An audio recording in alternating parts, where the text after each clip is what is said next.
This is the Lone Crater YouTube. We hope this video helps. You start by checking quick prerequisites.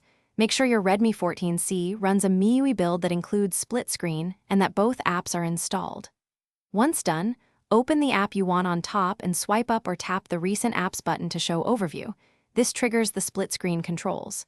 You do this because split screen pairs active tasks, so prepare the app state. Make sure not to use immersive full screen mode in that app, otherwise the split option may be hidden. Now you perform the core action. In the Recents view, tap the app's card icon or long press its title bar to reveal the split screen option. This exposes the system command so you can place the app in the top or left pane. Next, pick the second app from Recents or the app drawer. This fills the opposite pane. You use drag or the system prompt depending on your gesture settings.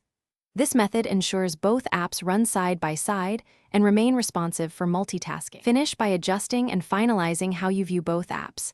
Drag the middle divider to resize panes or tap the small handle to swap positions. To exit, drag the divider to one edge for full screen or press home to keep the split running in background if supported. If things go wrong, restart the problematic app, disable immersive/full screen mode, or check for MIUI updates. These steps fix most split-screen blockers. Make sure to test with different apps to confirm behavior. Thanks for watching. Consider subscribing if we helped you.